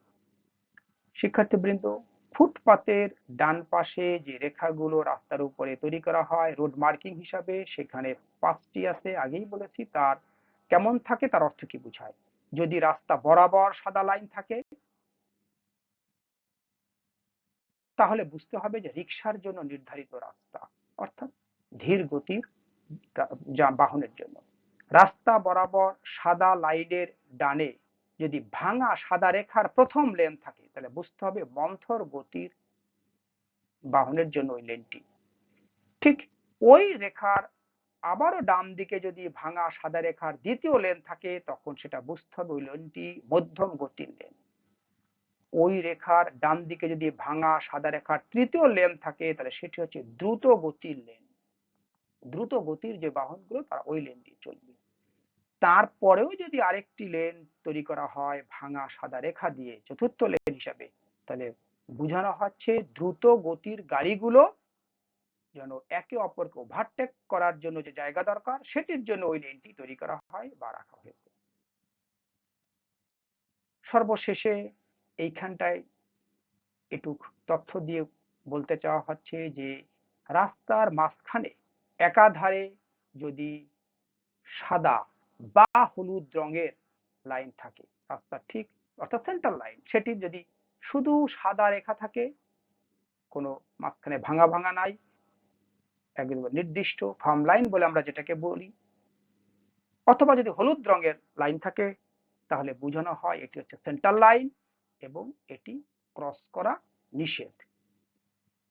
কিন্তু যখন এরকম লাইন থাকবে কিন্তু মাঝখানে মাঝখানে ভাঙা, তখন বোঝানো হয় এই জায়গাগুলোতে আপনারা প্রয়োজন মাফিক সকল কিছু বিবেচনা করে কখনো কখনো এই রেখাকে ক্রস করতে পারে। শিক্ষার্থীবৃন্দ, আমরা এখন চালকদের জানার জন্য বা গাড়ি চালানোর জন্য বাহন চালানোর জন্য বিআরটিএ রোড ট্রান্সপোর্ট অথরিটি কিছু কোড তারা সৃষ্টি করেছে। সেগুলো হচ্ছে এরকম যে সতর্কতার সাথে নিজেকে বাঁচিয়ে গাড়ি চালাতে হবে। আপনি যখন এটা করবেন না, একজন চালক যখন এটি করবেন না, তখন বুঝতে হবে সে হাইওয়ে কোড ভঙ্গ করেছে। নেশাহীন ও শারীরিক এবং মানসিকভাবে সুস্থ থেকে গাড়ি চালাতে হবে। আপনি দুর্ঘটনা বাঁধিয়ে দিবেন, তৈরি করবেন, অথবা বাঁচতে যাচ্ছিল এরকম একটা অবস্থা হবে, জিজ্ঞাসা করলে আপনি যদি বলেন আমি শারীরিকভাবে অসুস্থ বা আমি গতকালকে ঘুমের ওষুধ খেয়েছি বা অন্য কোনো বিষয়, তাহলে আপনি হাইওয়ে কোড লঙ্ঘন করেছেন, আপনার বিরুদ্ধে ট্রাফিক পুলিশ ব্যবস্থা নিতে পারবে, এরকম একটি বিষয়। গাড়ি চালানোর পূর্ণ অভিজ্ঞতা, আইন কানুন, সার্বিক বিষয় সহ এই অর্জন করতে হবে, তারপরে গাড়ি চালাতে হবে। নির্ধারিত শ্রেণীর লাইসেন্সধারী ড্রাইভাররা নির্ধারিত শ্রেণীর গাড়ি চালাবেন। আমার এক ধরনের, আমি একজন লাইসেন্সধারী ড্রাইভার, কিন্তু যে ধরনের গাড়ি চালানোর জন্য আমার প্রশিক্ষণ আছে, অভিজ্ঞতা আছে, আমি অন্য ধরনের গাড়ি চালাচ্ছি, এটি অন্যায়, হাইওয়ে কোডের লঙ্ঘন। ট্রাফিক পুলিশের আদেশ নিষেধ মান্য করা এবং প্রয়োজনীয় কাগজপত্র সাথে রাখা, এটি অবশ্যই বাঞ্ছনীয় এবং করতে হয়, হাইওয়ে কোডের একটি অংশ। যান্ত্রিকভাবে পূর্ণ সচল ও সচল বাতি সহ গাড়ি চালাতে হবে। অনুমোদনযুক্ত নির্ধারিত সংখ্যক যাত্রী ও ওজন বহন করার জন্য যান চালকদের বলা আছে। সেজন্য মাঝে মধ্যেই এরকম অভিযোগ শোনা যায় যে অধিক সংখ্যক যাত্রী নিয়ে চলছিল, এটি অধিক ওজন বহন করছিল, সেজন্য চালক নিয়ন্ত্রণ হারিয়ে ফেলেছে ইত্যাদি, হাইওয়ে কোডের লঙ্ঘন। প্রাথমিক চিকিৎসার পূর্ণ জ্ঞান বা ব্যবস্থা সহ গাড়ি চালানো, যে গাড়ি আমি রাস্তায় বের করব যে কোনো রকমের দুর্ঘটনার ক্ষেত্রে প্রাথমিক যে চিকিৎসার ব্যবস্থা শুভ, সে সম্পর্কে পূর্ণ জ্ঞান থাকতে হবে এবং ন্যূনতম তার ব্যবস্থা যেন গাড়িতে থাকে সেটিও নিশ্চিত করতে হবে। নির্ধারিত নিয়ম মেনে প্রশিক্ষণ গাড়ি চালাতে হবে। আমরা মাঝে মধ্যে দেখি রাস্তায় প্রশিক্ষণ গাড়ি চলছে, প্রশিক্ষণ নেওয়ার জন্য, প্রশিক্ষণ দেওয়ার জন্য বলছে যে প্রশিক্ষণ গাড়ি চালাবেন, কিন্তু নির্ধারিত নিয়ম মেনে আপনারা চালাবেন, তা না হলে আপনার হাইওয়ে কোড এটি লঙ্ঘিত হবে। শিক্ষার্থীবৃন্দ, জানানোর জন্য একটু এখানে উল্লেখ করা হয়েছে যে লেভেল ক্রসিং আমরা শুনছিলাম একটু আগে, সে লেভেল ক্রসিং এর প্রকারভেদ দুই রকম। আমরা নিশ্চয়ই গত যে আলোচনা হলো একটু আগে সেখান থেকে বুঝে ফেলেছি, তারপরেও এখানে আমি উল্লেখ করলাম যে একটা হচ্ছে রক্ষিত লেভেল ক্রসিং আর একটা হচ্ছে অরক্ষিত লেভেল ক্রসিং। রক্ষিত লেভেল ক্রসিং এ গাড়ি চলাচলের জন্য, তাকে থামানোর জন্য ব্যবস্থা থাকে, কিন্তু অরক্ষিত লেভেল ক্রসিং কোনো এরূপ ব্যবস্থা থাকে না, চালককে জেনে শুনে বুঝেই এটা পারাপার হতে হয়।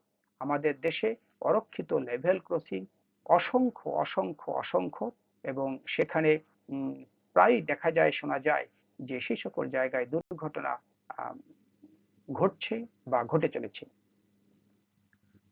এখানে আমি একটু দেখানোর চেষ্টা করেছি যে জরুরি কাজে যে সকল গাড়ি থাকবে, তাদের কোন কোন ধরনের গাড়ি সমূহ জরুরি কাজে থাকতে পারে বা থাকা উচিত। ফায়ার ব্রিগেডের গাড়ি, অ্যাম্বুলেন্সের গাড়ি, পুলিশ পেট্রোলিং এর গাড়িগুলো জরুরি কাজে নিয়োজিত থাকতে পারে, এবং সেখানে ফায়ার ব্রিগেডের গাড়ি যদি জরুরি কাজে থাকে, রাস্তায় বের হলেই তারা আগুন নির্বাপনের জন্য যাচ্ছে বা যাবে এরকম বিষয় না।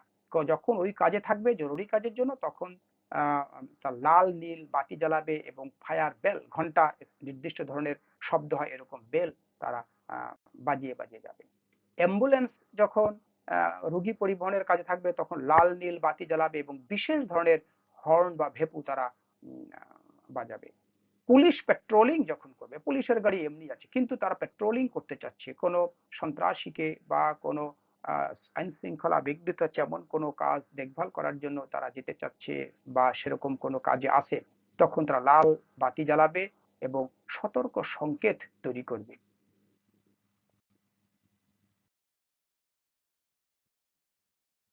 শিক্ষার্থীবৃন্দ, আমরা এখন আরো একটু সম্পর্কিত বিষয়গুলো জেনে নেওয়ার চেষ্টা করছি। ড্রাইভিং লাইসেন্স, কারো কারো প্রশ্ন থাকতে পারে কত প্রকার হতে পারে, কি বিষয়। ড্রাইভিং লাইসেন্সের প্রকারভেদ মূলত এরকম: শিক্ষানবিশ ড্রাইভিং লাইসেন্স, আমি শিখছি গাড়ি, কিন্তু আমি এই জন্য একটি লাইসেন্স দেওয়া হবে সাময়িক সময়ের জন্য, প্রশিক্ষণরত অবস্থায় আছে, প্রশিক্ষণ শেষে সে একটি লাইসেন্স পাবে যে হ্যাঁ উনি গাড়ি চালাতে অভ্যস্ত, গাড়ি চালানোর যোগ্য। তাহলে শিক্ষানবিশ ড্রাইভিং লাইসেন্স। পেশাদার ড্রাইভিং লাইসেন্স, প্রথমত পেশাদার ড্রাইভিং লাইসেন্স তাদেরকে বলা হবে যারা নির্দিষ্ট ধরনের গাড়ি চালিয়েই তারা তাদের জীবিকা নির্বাহ করে। অপেশাদার ড্রাইভিং লাইসেন্স হতে পারে যে শৌখিনতার বশে সে কোনো গাড়ি সংগ্রহ করেছে, ক্রয় করেছে এবং মাঝে মধ্যে সে একটু চালায় ব্যক্তিগত বা পারিবারিক কাজকর্ম সম্পাদন করার জন্য, তখন তাদেরকে বলা হবে অপেশাদার ড্রাইভার এবং অপেশাদার ড্রাইভিং লাইসেন্স তারাই পাবে। ইন্সট্রাক্টর ড্রাইভিং লাইসেন্স বলতে যারা প্রশিক্ষণ দেয় তাদেরকে এই লাইসেন্স দেওয়া হয় এবং পিএসভি ড্রাইভিং লাইসেন্স বলে এক ধরনের লাইসেন্স আছে, সেটিও এক প্রকারের driving licence. Public service vehicle যারা লাইসেন্স বলে, ড্রাইভিং লাইসেন্স বলে এটি পরিচিত, অর্থাৎ যারা জনগণের জন্য গাড়ি চালায়। আমরা যদি দেখি যে পেশাদার ড্রাইভিং লাইসেন্স যারা, তাদের অধিকাংশকেই পিএসভি ড্রাইভিং লাইসেন্স ধারণ করতে হয়, সংরক্ষণ করতে হয়, কিন্তু বিশেষ বৈশিষ্ট্য হচ্ছে যে পিএসভি ড্রাইভিং লাইসেন্সের জন্য তাকে নির্দিষ্ট নির্দিষ্ট কিছু নিয়ম বা শর্ত তাকে মানতে হয় এবং সেই শর্তগুলো পরিপূর্ণ বা প্রতিপালন করার পরেই একজন পেশাদার ড্রাইভিং লাইসেন্সকে পিএসভি ড্রাইভিং লাইসেন্স প্রদান করা হয়, কারণ সে জনগণকে নিয়ে ওই যান চালনা করবে, তার সিদ্ধান্তের উপরে, তার দক্ষতার উপরে, তার সতর্কতার উপরেই এই সেই সকল যানে যারা চলাচল করতেছে যাত্রী হিসেবে তাদের জীবন এবং তাদের নিরাপত্তা নির্ভর করে। খুবই গুরুত্বপূর্ণ বিষয়। শিক্ষার্থীবৃন্দ, যান চালাতে চাচ্ছি, চালাবো, কি কি ডকুমেন্ট সমূহ সাথে রাখা উচিত বা সঙ্গে রাখতে হবে? প্রথমত driving licence, registration certificate, tax payment certificate, fitness certificate, insurance certificate, route permit certificate. এই ডকুমেন্ট সমূহ একজন চালকের সাথে থাকতে হবে। এখন মাঝে মধ্যেই দেখা যাবে ট্রাফিক পুলিশ বা যারা পেট্রোলিং করছে তারা কখনো কখনো এই ডকুমেন্টস গুলো যাচাই করতে চায়, দেখতে চায়। এই যোগ্যতা, এই অধিকার কারা সংরক্ষণ করে, এই এখতিয়ারটা কাদের আছে? ডকুমেন্টস এক্সামিনার্স হচ্ছে এরকম ৩ ধরনের ব্যক্তিদের বা ৩ ধরনের সেবা প্রদানকারী যারা আছেন আমাদের কর্তৃপক্ষ পর্যায়ে। তারা একটা হচ্ছে পুলিশ অফিসাররা, আর হচ্ছে বিআরটি এর যে অফিসার, আর হচ্ছে মোবাইল কোর্ট মেম্বার্স যারা, এরা এই ডকুমেন্ট সমূহ পরীক্ষা নিরীক্ষা যাচাই করার যোগ্যতা রাখে, অধিকার রাখে। দুর্ঘটনায় পতিত চালক কি করতে হবে বা কি করা উচিত? একটু আগেই আমরা বলেছিলাম হাইওয়ে কোডের ভিতরে যে একজন চালককে অবশ্যই প্রাথমিক চিকিৎসা ব্যবস্থা রাখতে হবে এবং প্রাথমিক চিকিৎসার ধারণাগুলো তাকে বা জ্ঞানগুলো থাকতে হবে। এখানে বলা হচ্ছে যে দুর্ঘটনায় যখন গাড়ি পড়বে তার চালককে এই বিষয়গুলো অবশ্যই করা উচিত। চালক যদি সুস্থ থাকে তাহলে আহত ব্যক্তির চিকিৎসায় সহযোগিতা করা, আহত ব্যক্তির আত্মীয় স্বজনদের খবর দেয়া এবং ২৪ ঘন্টার মধ্যে নিকটস্থ থানায় খবর দেওয়া, এটা হচ্ছে চালকের কর্তব্য যদি চালক সুস্থ থাকে। শিক্ষার্থীবৃন্দ, আমরা একেবারেই শেষ দিকে চলে এসেছি এই আলোচনা। একটু দেখানোর চেষ্টা করছি যে যানবাহন কত প্রকারের মোটা দাগে হতে পারে সেটি, এবং কত রকমের সড়ক আমাদের দেশে বিরাজ করছে সেটি। একই সাথে সেই সকল সড়কে ওই সকল নির্দিষ্ট ধরনের যানগুলো কোন কোন গতিতে চালানো উচিত অথবা মোটেই চলাচল করার যোগ্যতা বা তাদের জন্য সেই সকল সড়ক বা রাস্তাগুলো সংরক্ষিত নাই, অর্থাৎ নিষেধ। যেমন এখানে বলা হচ্ছে ১, ২, ৩, ৪, ৫ প্রকারের বাহনকে দেখানো হচ্ছে: মোটর কার, জিপ, মাইক্রোবাস ইত্যাদি, বাস, মিনি বাস ইত্যাদি, truck, mini truck, covered van ইত্যাদি, মোটরসাইকেল এবং 3 হুইলার।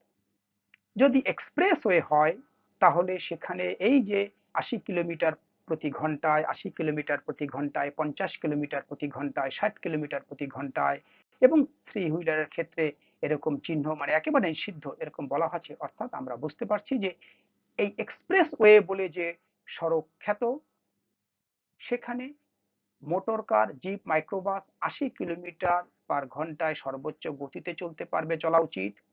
বাস, মিনি বাস ইত্যাদির ক্ষেত্রেও এরকম। Truck, mini truck, covered van ইত্যাদির ক্ষেত্রে 50 কিলোমিটার/ঘন্টায় এর বেশি গতিতে চলা উচিত না। মোটর সাইকেলের ক্ষেত্রে 60 কিলোমিটার/ঘন্টায় এর বেশি চলা উচিত। এটাই বোঝাতে চাচ্ছে বা বোঝানো হচ্ছে। এরকম করে জাতীয় মহাসড়ক ক্যাটাগরি এ, জাতীয় মহাসড়ক ক্যাটাগরি বি, তার জন্য এরকম এই বাহন সমূহের নির্দিষ্ট গতি এখানে আমি একটু দেখানোর চেষ্টা করলাম। ক্যাটাগরি এ বলতে বোঝানো হবে রাস্তার প্রস্থ 9.8 থেকে 13.45 মিটার। ক্যাটাগরি বি বলতে হচ্ছে রাস্তার প্রস্থ অপেক্ষাকৃত কম, শুধু 10 থেকে 13 মিটার। শিক্ষার্থীবৃন্দ, এইভাবে আমরা পরের অংশ একটু দেখে নিতে চাই। বাকি অংশটা এইটা যে কোন সড়কে কোন যানবাহনের কত গতি থাকবে বা থাকা উচিত, যেটা কিনা বিআরটিএ নির্দেশিত। জেলা সড়ক, সেখানে এই যে আমরা দেখতে পাচ্ছি মোটর কার, জিপ, মাইক্রোবাস ইত্যাদি 60 কিলোমিটার/ঘন্টায়, বাস, মিনি বাস 60 কিলোমিটার/ঘন্টায়, truck, mini truck, covered van ইত্যাদি 40 কিলোমিটার/ঘন্টায়, মোটরসাইকেল 50 কিলোমিটার/ঘন্টায়। থ্রি হুইলার চলতে পারবে জেলা সড়কে, তাদের গতি থাকতে হবে অবশ্যই 30 কিলোমিটার/ঘন্টা। কিন্তু বলা হচ্ছে যদি ওই জেলা সড়কের নিয়ন্ত্রণকারী যারা, তারা যদি ওই রাস্তায় থ্রি হুইলার চলার অনুমতি দেয়, তাহলে এরকম গতিতে সে চলতে পারবে বা চলা উচিত। এইভাবে সিটি কর্পোরেশন, পৌরসভা, জেলা সদরের মধ্য দিয়ে ব্যবহৃত হওয়া জাতীয় আঞ্চলিক মহাসড়কের ক্ষেত্রে এই সকল গতি মেনে চলা উচিত। উপজেলা মহাসড়কগুলোতে এরকম গতি মেনে চলা উচিত।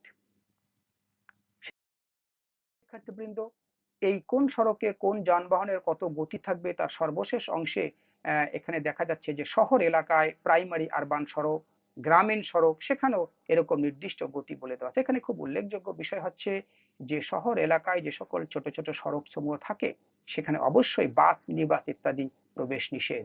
Truck, mini truck, covered van প্রবেশ নিষেধ। গ্রামীণ সড়কেও ঠিক এরকম অবস্থা। একই সাথে অন্য অপরাপর motor car, jeep, microbus, motorcycle, three wheeler, তাদের চলার গতিসীমাও এখানে উল্লেখ করা হয়েছে এবং সেটা অত্যন্ত কম গতির। আমরা কিন্তু এই বিষয়গুলো যদি একটু খেয়াল করি, যেমন সিটি কর্পোরেশনের রাস্তায় গেলে দেখা যাবে যে মহল্লার মধ্যে যে সকল রাস্তা ঢুকছে, সেখানে একেবারেই নির্দিষ্ট উচ্চতায় একটি বার দিয়ে আছে, অর্থাৎ স্ট্রাকচার দেওয়া, যাতে কিনা ওই গাড়িগুলো ওর অধিক উচ্চতা ঢুকতে পারে, অর্থাৎ ওরকম উচ্চতা হলেই সেটা বাস বা মিনি বাস হয় এবং ট্রাক বা মিনি ট্রাক, কাভার্ড ভ্যান সেগুলো। কিন্তু আমরা সেগুলো কখনো কখনো নষ্ট করে ফেলি, কখনো কখনো আইন লঙ্ঘন করি, সেটা হতে পারে, কিন্তু নিষেধ এই সকল রাস্তার সময় এই সকল গাড়িগুলো চলাচল করা, সেটাই এখানে বোঝানোর চেষ্টা করা হচ্ছে।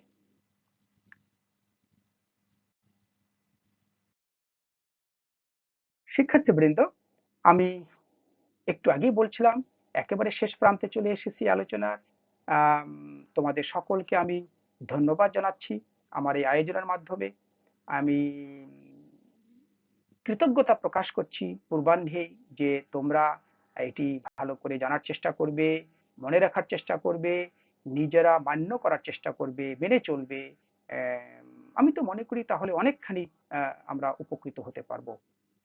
একই সাথে সম্ভব মতো অপরকে এটি জানানোর এবং বুঝানোর চেষ্টা করবে এবং পজিটিভলি তাদেরকে একটু প্রভাবিত করার চেষ্টা করবে যে তোমরা এটা করো, এটা দেখো, জানো এবং মানার চেষ্টা করো। তাহলে রাস্তার যে নিরাপদ রাস্তা বলে যে আমাদের সকলের প্রত্যাশা, সেটি আরো বেশি সুরক্ষিত থাকবে।